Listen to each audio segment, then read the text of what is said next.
আপুনি এটা কথা মন কৰিবচোন, কেতিয়াবা আপোনাৰ কোনোবা ওচৰৰ বন্ধু বা যিকোনো এজন ব্যক্তি আপোনাৰ ওচৰত তেওঁৰ মনৰ কথা ক'বলৈ আহে। হয়তো তেওঁৰ কিবা অতীতৰ আঘাত বা যিকোনো সমস্যা আপোনাৰ সন্মুখত শ্বেয়াৰ কৰিব তেওঁ বিচাৰে। তেওঁ হয়তো ভাবে যে তেওঁৰ কথাখিনি কোৱাৰ পাছত আপুনি তেওঁক কিবা এটা এডভাইচ কৰিব বা তেওঁৰ ভাগৰুৱা মনটোক আপুনি অকণমান হ'লেও সকাহ দিব। কিন্তু তেনে সময়তে হয়তো আপোনাৰ তেওঁৰ কথাখিনি শুনিবলৈ ইচ্ছা নহ'ব পাৰে বা আপুনি আজৰি নাথাকিব পাৰে, নতুবা আপুনি সাজু নহ'ব পাৰে। যদি তেনে হৈছে তেন্তে অনুগ্ৰহ কৰি আপুনি সেই ব্যক্তিজনক এই কথাটো কওক যে মই বৰ্তমান আপোনাৰ কথাখিনি শুনিবলৈ সাজু নহয়, অতি শীঘ্ৰেই মই আপোনাৰ ওচৰত যাম বা আপোনাৰ কথাখিনি শুনিম আৰু সেই সময়খিনিলৈকে আপুনি ভালে থাকক।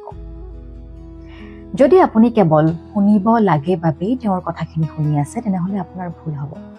আপুনি সেই ব্যক্তিজনক অপমান কৰাৰ দৰে হ'ব।